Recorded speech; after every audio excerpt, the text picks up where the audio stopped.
Thank you for the introduction. I saw a lot of familiar names on the participant list. For those of you who don't know me, good to meet you. I'm Dr. Amy Stark, psychiatry in Amarillo. So pleased to be kicking off the first in our pain management and prescription of opioids grand rounds. Housekeeping first, I have no disclosures. Not very exciting that way. But I do have lots of objectives. By the end of our talk today, I hope that you'll be able to do the following things. Describe the severity of the opioid epidemic and recognize how it's evolving. Explain available treatment options to your peers and to your patients. Compare safety and efficacy of those treatment options. Develop an appreciation for harm reduction measures, and utilize the material that we cover to advocate for patients and educate medical peers and the lay public. As the first in this lecture series, my goal is to lay the groundwork for you to have an understanding of the opioid epidemic landscape. The next lectures in the series, which will be fantastic, we'll get into some of the nitty-gritties of modern day opioid prescribing, of pain, and of opioid use disorder. To get started, I wanted to address the nomenclature and history piece just real briefly. A lot of people, including doctors, will use opiate and opioid interchangeably, but they're not exactly the same thing. Opioid is a more inclusive term. It is, in essence, anything that can bind to the opioid receptor. This includes synthetic opioids like fentanyl and methadone, and the semi-synthetic opioids like oxycodone and hydrocodone. Opiate is a bit more specific of a term, and it refers only to the natural products of the opium poppy and the compounds that are derived directly from that, like morphine. Heroin, which is a semi-synthetic derivative of morphine, actually falls into this class. The use of opiates is not a new thing. The Sumerians of Mesopotamia began cultivating the opium poppy around 3400 BC, calling it Hulgil, which I'm sure I butchered, which translates to joy plant, hearkening to the euphoria that we know to be associated with opiate use.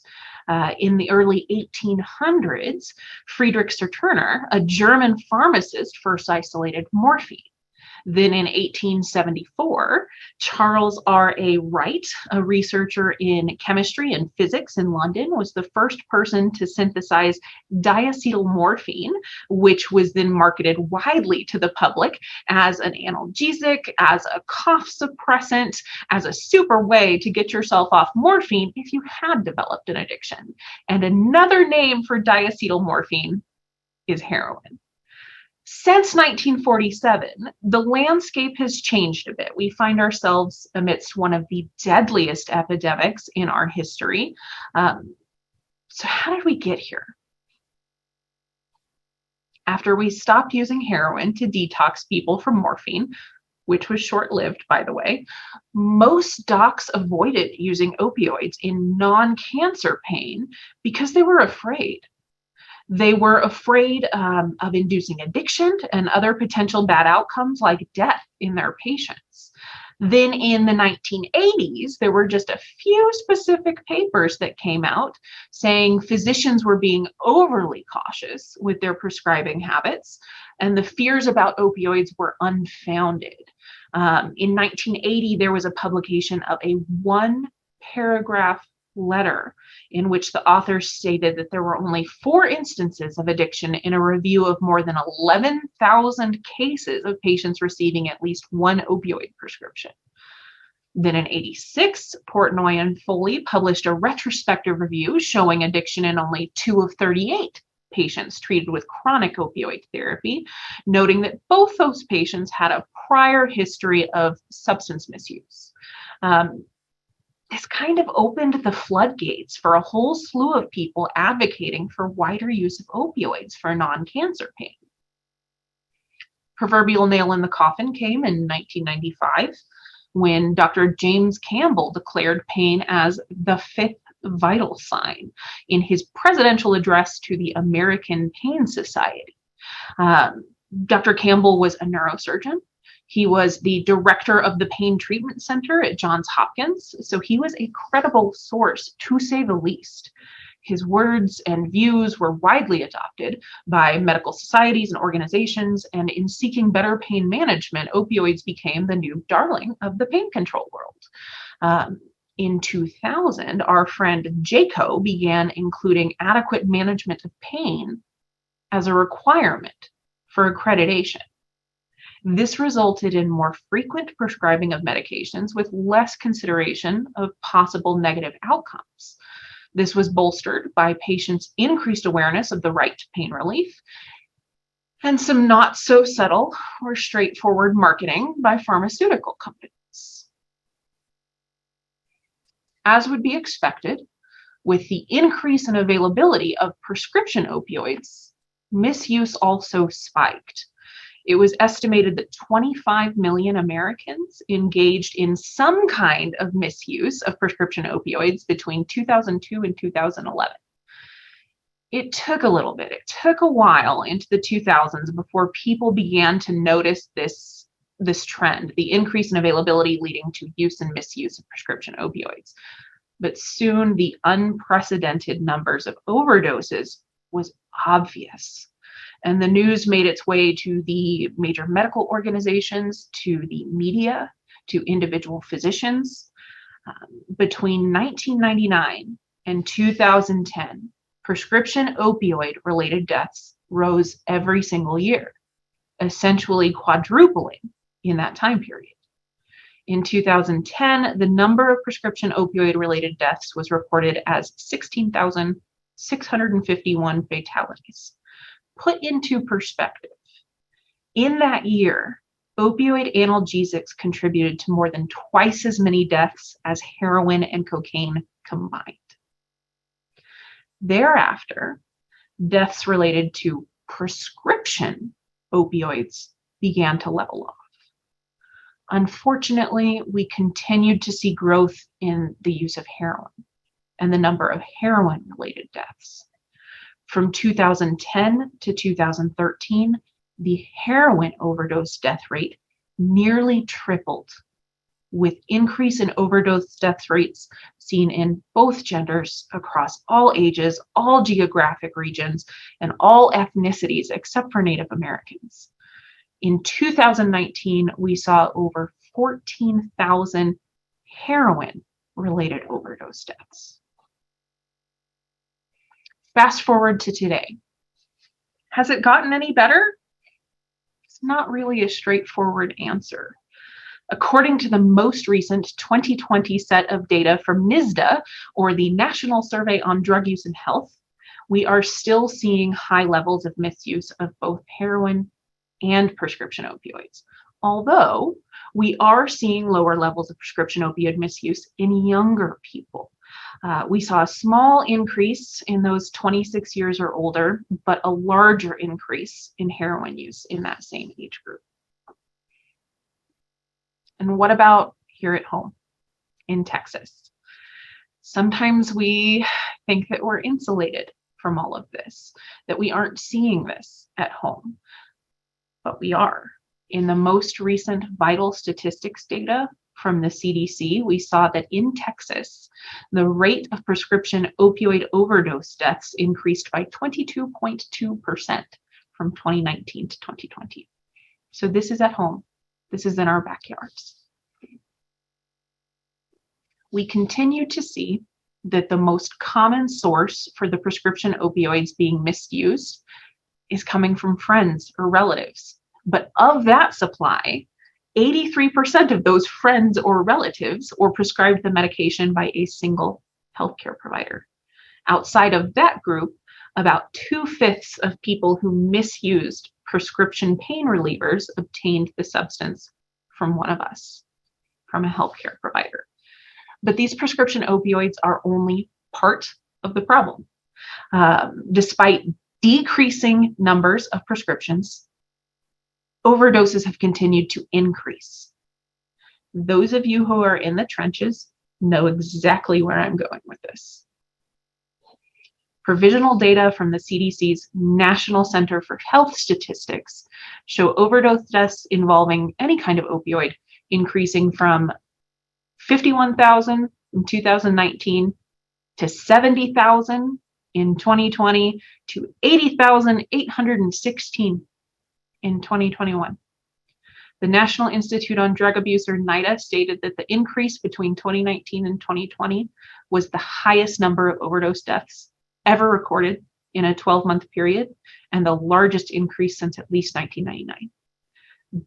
But according to the AMA, 2022 marked the 12th consecutive year that the total number of opioid prescriptions decreased. 12 years in a row. Physicians and other healthcare professionals have reduced opioid prescribing in every state by nearly 50% nationally. They have increased the use of state prescription drug monitoring programs in every state. Buprenorphine, dispensed for the treatment of opioid use disorder, has more than doubled in the past 10 years, and naloxone, dispensed, has increased by nearly 800% since 2012. But despite these positive efforts, drug-related overdoses and death continue to increase, primarily due to illicitly manufactured fentanyl and fentanyl analogs.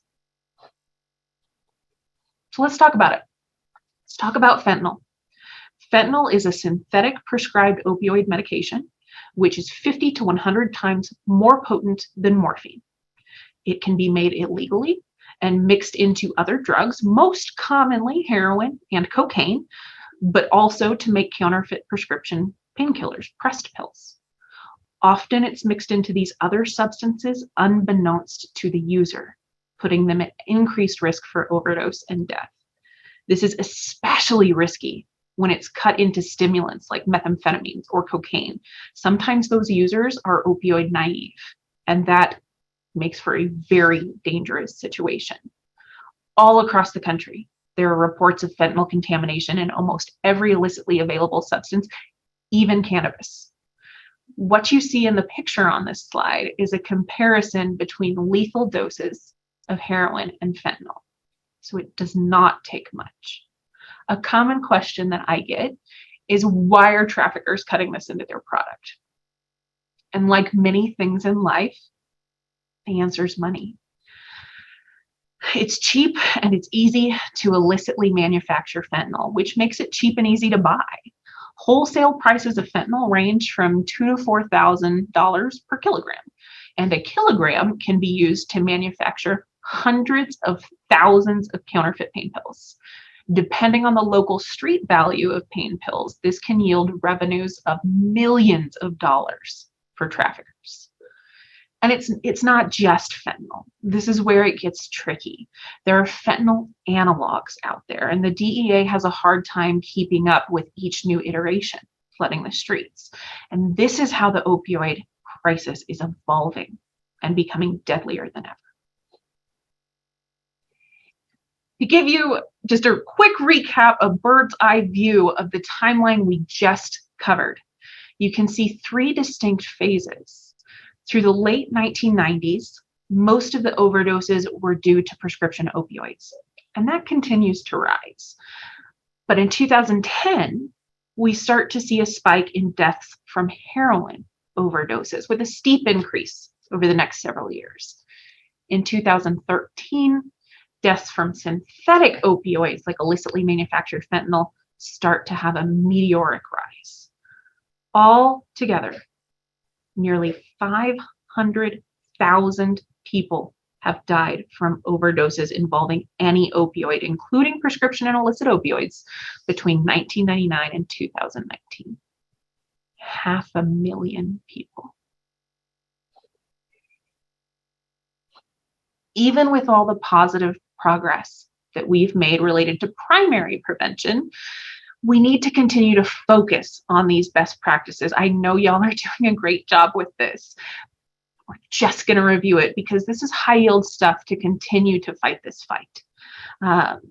When working with someone who has chronic pain, from day one, make sure you're taking a collaborative approach.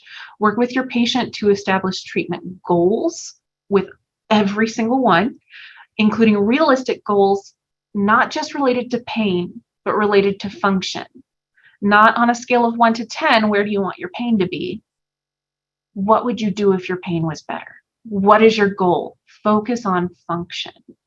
Be upfront with your chronic pain patients that opioids are not first-line treatment options for chronic pain. Take a multifaceted approach. Non-pharmacological options, non-pharmacological therapies, and non-opioid therapies are the preferred treatment for chronic pain. Work with multidisciplinary teams when possible. Involve PT, OT, pain psychology, psychiatry when you need to. Get all of us on board.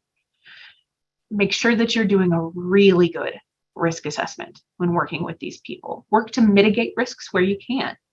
Consider things that place your patient in a higher risk category for overdose, prior history of substance use, prior overdoses, higher total daily dose of opioids, and concurrent CNS depressant use, particularly benzodiazepines. If you have a patient and opioid therapy is the direction we're going, they have to be on opioids. This is going to be part of their treatment plan for chronic pain. Start with immediate release. And just like good barbecue, start low, go slow. Prescribe the lowest effective dose. Periodically reassess those risks and benefits to your patient. Be mindful of your total morphine milligram equivalent dose. Dosages above 50 morphine milligram equivalents a day are associated with a 2 times higher risk of overdose. So bear that in mind. Where you can, mitigate risks. Check that state prescription drug monitoring program, limit dangerous medication combinations, and make sure your patients have access to naloxone. Make sure they know when and how to use it. Plan for frequent follow-up to assess tolerance, to assess benefit versus risk. Urine drug screens prior to starting, and at least annually is reasonable. Have an escape plan. Plan for what to do if the benefit of treatment with opioids no longer outweighs the risks. Have realistic discussions about what to expect from treatment and how you'll transition if the risks outweigh that benefit. So your patients know that this is on the table if they get to that point. Know where to refer, when and where to refer for evidence-based treatment for opioid use disorder if it's needed. If we're talking about acute pain, if this is an acute pain patient, again, don't start with long-acting or extended release and limit the supply to only what is needed. Generally, that's a few days, rarely more than 7. I know y'all are doing a great job with this. The AMA knows you're doing a great job with this. We've seen these changes in place. But like I said, our overdose deaths are continuing to rise. Knowing that the epidemic today is driven primarily by illicitly manufactured fentanyl and fentanyl analogs and illicit use, we need to shift our thinking. It's no longer just about reducing opioid prescriptions. We're doing that. We will continue to do that. We will continue all those best practices. But we need to be proactive now. We need to serve the population that we have. That includes many people struggling with substance use disorders, chronic pain, and mental illness, or all three. Goals should include increasing access to evidence-based care for opioid use disorder, investing in harm reduction measures where possible, and reducing the stigma around opioid use disorder and accessing treatment. Big goals. So before we get there, before we can help those people, we actually have to be able to recognize who has an opioid use disorder. And that's where our diagnostics come into play. I'm not going to spend a lot of time talking about how we interview patients with substance use disorders, but rather just the diagnostic criteria so that we can identify this patient and move into treatment. Another nomenclature piece. 10 years ago, almost 10 years ago, when the DSM-4 TR advanced to the DSM-5 in 2013, we stopped using the words abuse and dependence when talking about substance use disorders. Now we say substance use disorder, and it's a spectrum diagnosis. We talk about substance use disorders that are mild, moderate, and severe. We don't say opioid abuse or opioid dependence. Opioid use disorder. We're good. Okay. Any use disorder, according to the DSM, is going to be defined as a problematic pattern of use leading to clinically significant impairment or distress as manifested by at least 2 of these symptoms on this slide occurring within a 12-month period. And the DSM writers helpfully clumped all the criteria into meaningful groups for us. Criteria 1 through 4 represent impaired control over use. Opioids are taken in larger amounts or over a longer period than was intended. There's persistent desires or attempts that have been unsuccessful to quit or cut back. You're spending a lot of time related to opioids, thinking about using, getting your substance, using, recovering from use, craving, strong urges or desire to use your substance. Criteria 5 through 7 represent social impairment. Recurrent opioid use that results in a failure to fulfill your roles, whether that's work, home, school, whatever your roles are in your life. Continued use despite having social or interpersonal problems, causing trouble in your life with the people that you love, the people that are important to you. And giving up things that used to matter to you so that you can use.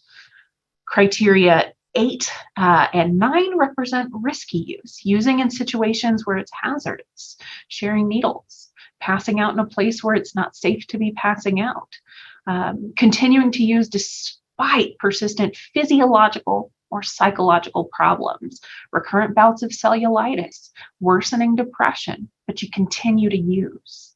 And then lastly, criteria 10 and 11 are trusty pharmacological criteria that have been our traditional markers of physiological dependence. Tolerance and withdrawal. Tolerance, same amounts not giving you the same effect, or you need more to get the same effect. And withdrawal, upon sudden decrease or cessation, you have symptoms that are generally opposite intoxication state. And we're all pretty familiar with opioid withdrawal and what that can look like. We'll talk about it a touch though. If you only need 2. You only need 2 of these criteria to meet the threshold for a mild opioid use disorder. So for most of our chronic opioid users, we'll see tolerance and withdrawal.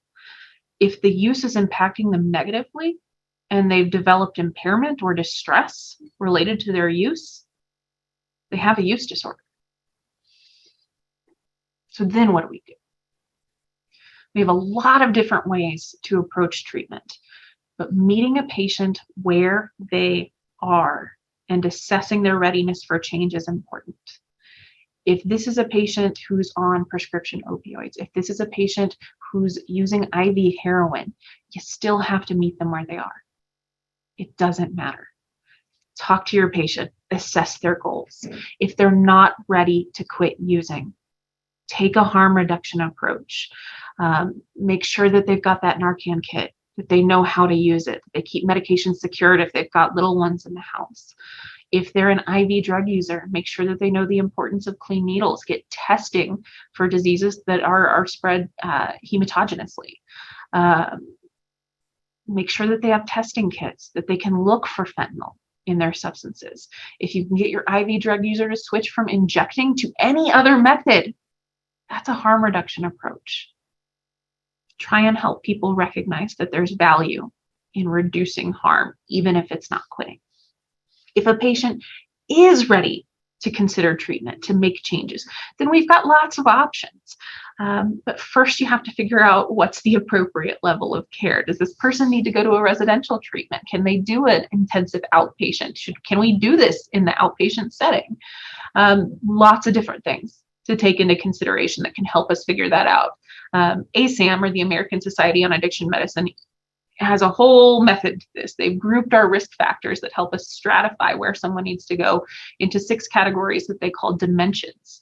You have to conceptualize how much risk they're at related to acute intoxication and withdrawal potential, the biomedical conditions that they have and the complications related to that, emotional, behavioral, and cognitive conditions and complications, their readiness to change, their relapse or continued use or continuing problem potential, and then their recovery environment. at home. So all of those things taken together can help us figure out what's the best setting for this person. And once you've determined where that person needs to go to be successful, then we've got treatment options. We can think about detox, which really isn't treatment, but it's a prelude to treatment, abstinence-only methods, and medication-assisted treatment. There are also a number of evidence-based psychotherapies for use in substance disorders: motivational interviewing, acceptance and commitment therapy, cognitive behavioral therapy for substance, contingency management. And I would be remiss if I did not mention peer support groups like AA, NA, Smart Recovery, Celebrate Recovery. Recovery doesn't happen in isolation. Community makes a big difference. So helping our patients find those groups can make a big difference for them. It's worth noting, though, if we're just thinking about therapies, if we're just thinking about peer support, that behavioral interventions alone have extremely poor outcomes for opioid use disorder, with more than 80% of patients returning to use. That bears repeating. 80% of patients who use behavioral therapies alone will return to use of opioids. And that's why medication-assisted treatment is so important. For the sake of time today, we're going to save the therapies for another day. We're going to focus on medication-assisted treatment so that way you can talk to your patients about it. Brief touch on detox. We should be conceptualizing detoxification as the first step of treatment and not a standalone treatment. It's unrealistic to expect detoxification alone to produce the more ambitious goals of longer-term treatment, like improvements in employment, criminal behaviors, interpersonal relationships, and general physical and psychological well-being. For those of you who have worked in a detox setting before, you know that withdrawal and detoxing from opioids can be really uncomfortable, really unpleasant, really messy for the patient. Diarrhea, vomiting, body aches, insomnia, irritability, not a good time. The textbooks will describe it as flu-like body aches. The patients will describe it as miserable, as being in so much pain that even though they want to quit, they will go out and find more of their substance to keep from feeling that way. So please don't underestimate how uncomfortable withdrawal can be for these patients, how miserable. When we're detoxifying a patient, our short-term goals are to minimize the withdrawal discomfort that they have and diminish that physiological dependence that they've got. And hopefully this is being done in an environment that is conducive to segueing into longer-term treatment and will allow for more complete services. We're still doing everything collaboratively with our patient. We're making choices together, and we've got lots of options that are available to help detoxify folks. You can treat symptomatically. Alpha-2 adrenergic agonists can be helpful here, although technically it's off-label. Clonidine is used frequently to attenuate symptoms of withdrawal, specifically reducing sweating, cramps, nausea, vomiting, diarrhea. Less helpful with the muscle aches, lethargy, insomnia, and restlessness. In the real world, you see a lot of diphenhydramine, helps with sleep, helps to dry you out, a lot of doxepin, again, for sleep, a lot of loperamide for the loose bowels, but every place will have their own kind of approaches. Another option, as opposed to just this symptomatic management, is a substitution and taper with a mu-opioid agonist like buprenorphine or methadone. Helps with craving, helps with withdrawal symptoms. Patients are given a pretty quick taper over about 5 days or a week. And if it's just part of a taper, there's not a plan to transition them into maintenance treatment. But you could go that way. You could consider getting someone started on maintenance treatment with an agonist or partial agonist like methadone or buprenorphine. And that brings us to talking about medication-assisted treatment. Remember, we said that 80% of patients without medication, maintenance medications on board will return to use. So in general, when we think about medication-assisted treatment for either detoxification or for maintenance, we tend to think about our agonists like methadone or our partial agonists like buprenorphine. There are also antagonists like naltrexone and naloxone, but they serve different roles. For those of you who maybe don't love pharmacodynamics, that's why I have my speedometers up here. All the medications act at the opioid receptor, but they act differently. They have different binding capabilities and effects. Our antagonists are blockers. They sit on the receptor. They don't allow anything else to bind, so you're not going to get any activation there.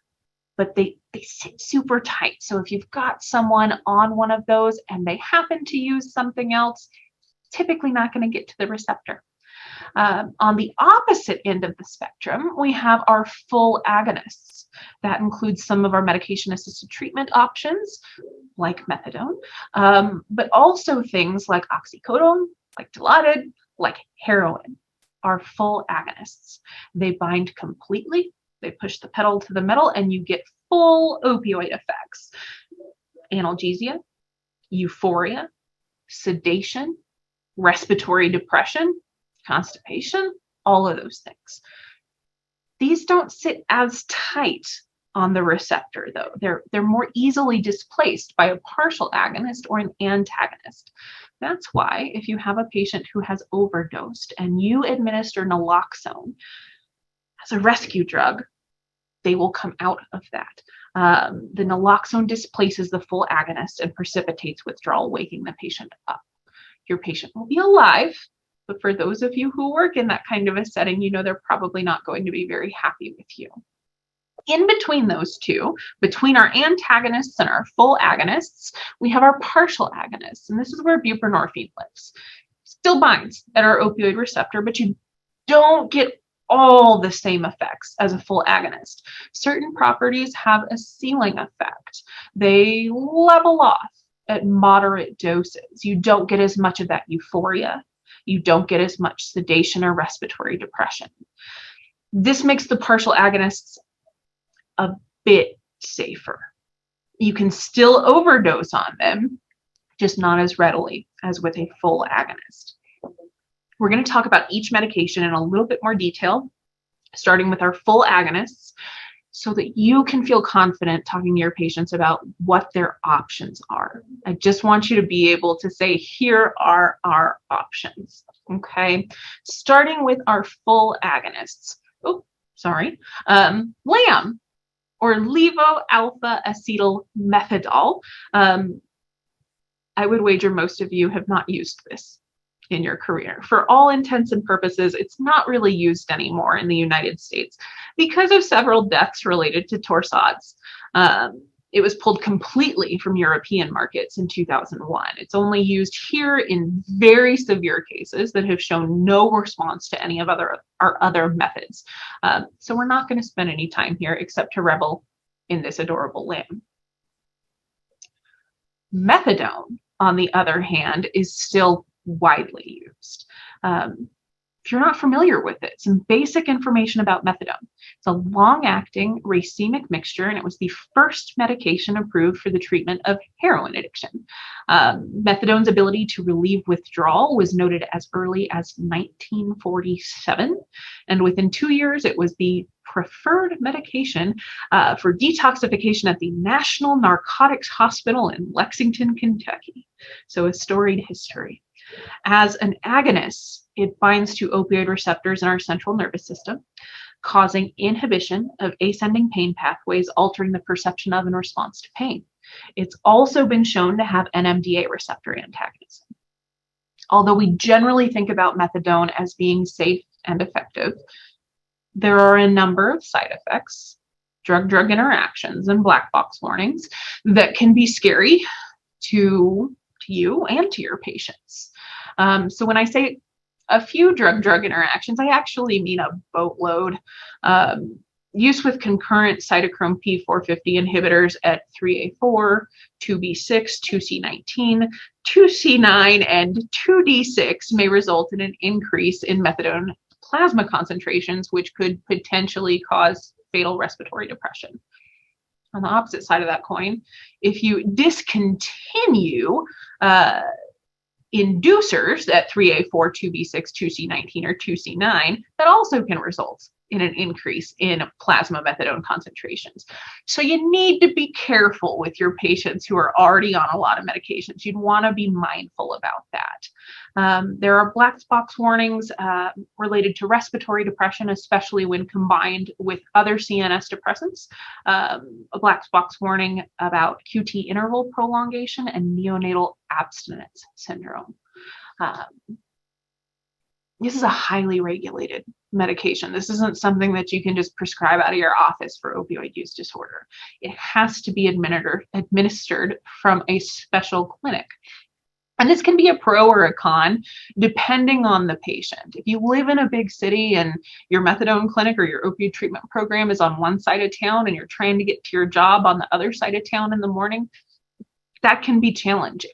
But for some folks, the opportunity to go somewhere every day and interface with people who are walking that same journey, trying to get into recovery with recovery professionals and have just that social community component of recovery every single day can provide a much needed sober support network and also some much needed structure. It's administered daily. Most often you're going to see this in a liquid form, but it does come in tablets, diskettes, powders. It's a very versatile medication. Therapeutic doses usually end up in the 80 to 120 milligram range per day, but the goal isn't so much a number as it is to titrate to a dose that's going to prevent withdrawal symptoms within a 24-hour period, prevent cravings for use of other opioids, and attenuate the tolerance to the sedative effects of the medication. So it can be a little challenging to get, can be a little challenging to take, and you have to be thoughtful about patient selection. Buprenorphine, our partial agonist, acts at both the mu and the kappa opioid receptors, and it comes in a whole bunch of formulations. There's a buccal film, a sublingual film, a transdermal patch, a long-acting injectable, a sublingual tablet. There even is an implantable device now that provides steady, continuous levels of buprenorphine for 6 months. So lots of options on how we can get this to our patients. The most commonly seen formulation of buprenorphine is actually a combo drug. It's buprenorphine combined with naloxone. The naloxone is added to deter inappropriate diversion of buprenorphine and injection for non-medical use. The naloxone has terrible oral bioavailability. So if you are taking your bup tabs, your bup films the way that you're prescribed, that naloxone is not really going to have an effect. If you try and melt it and inject it, you're going to get real sick.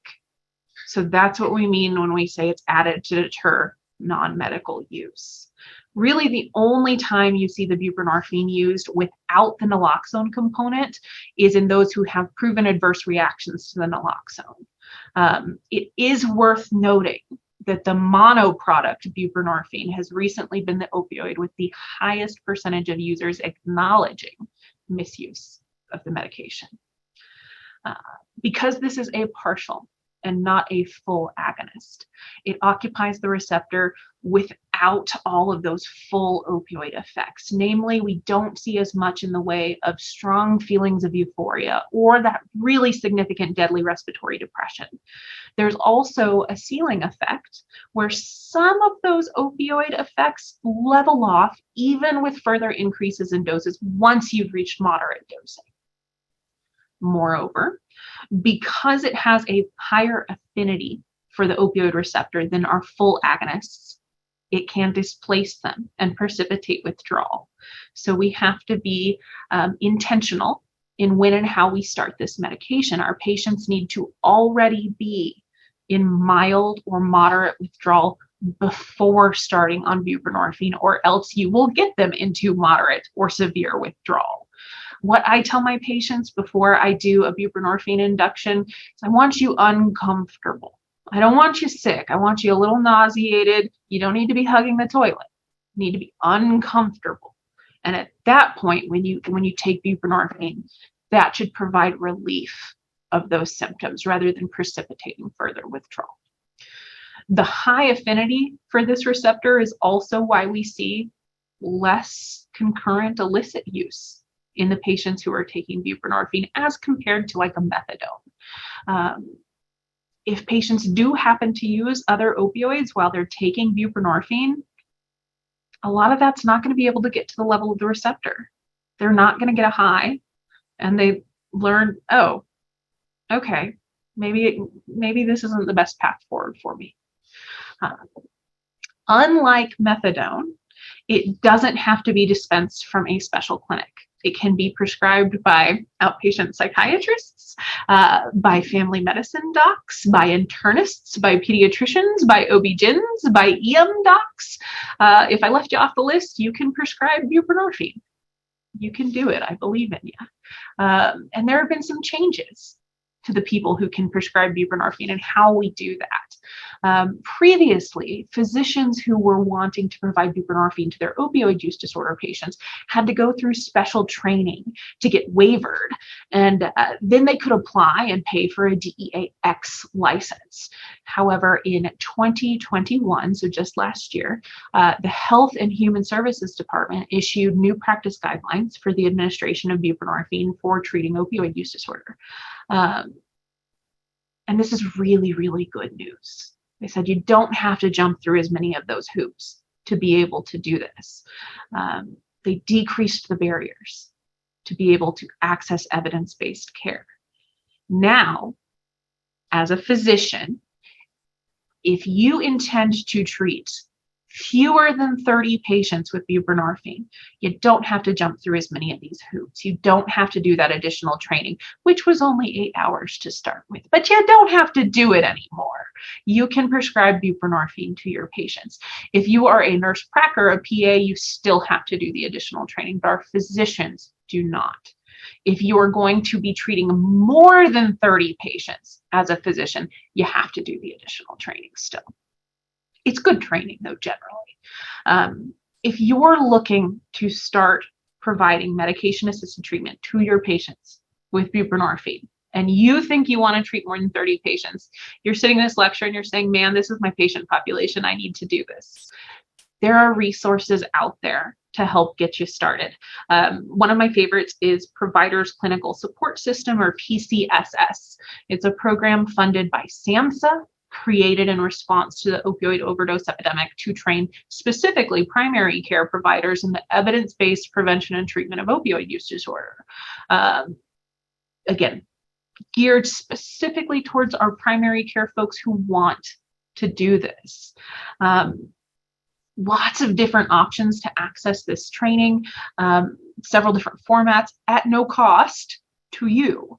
On top of that, there's an option for mentorship. If you're wanting to get started and you feel like you need some help, you want someone to guide you through it who's maybe done this a little bit before, they've got options for mentorship programs. So jot that down if you're interested. It could be a really good thing to look into. Moving on to our antagonists, or our blockers. Naloxone, we know, is our rescue drug that we use in overdose. It acts quickly to reverse opioid effects and absolutely saves lives. Absolutely. There's an injectable form, there's a nasal spray. If you're using the IV form, it has a very rapid onset of action, generally within 2 minutes, which I know if you're doing that in the emergency department, that doesn't feel rapid at all. But generally within 2 minutes for IV, slightly longer for the IM or IN administration. For your patients, send the scripts. If they don't want a script, if you've got a patient who's using and you send a script and you say, if you use it and need another one, call me. But they don't need a prescription in Texas. You can buy naloxone from the pharmacy without a prescription in 45 states, including Texas. Make sure your patients know that. Because of its safety and effectiveness in treating opioid overdose, even lay people can administer this. Make sure your family members of your patients who are on chronic opioid therapy know when and how to use the naloxone kit that you get them. every patient who comes through my door that I'm treating for opioid use disorder, and those who I'm not, but are on high dose opioid therapy from another doc, we have this conversation. Has anyone ever talked to you about naloxone? Do you know what that is? Everyone leaves with at least an offer of a prescription and a lesson on when and how to use that. Naltrexone is our other blocker. It's a prescribed medication for the treatment of either opioid use disorder or alcohol use disorder. Again, we've got options here. It comes as a once daily pill or a once per month long acting injectable. Because naltrexone has no agonist opioid effect, there are no withdrawal symptoms if your patient stops this abruptly, nor does it have any misuse potential. But it doesn't have any benefit for compulsions or cravings because it doesn't have any activity at the level of the receptor. It does have a very high affinity for the receptor, though, higher than heroin, morphine, methadone, so it will displace those drugs and block their effects.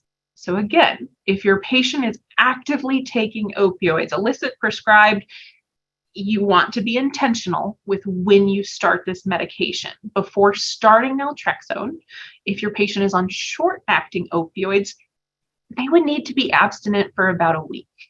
If they're on long-acting opioids like methadone, about 10 days. Otherwise will precipitate withdrawal in them.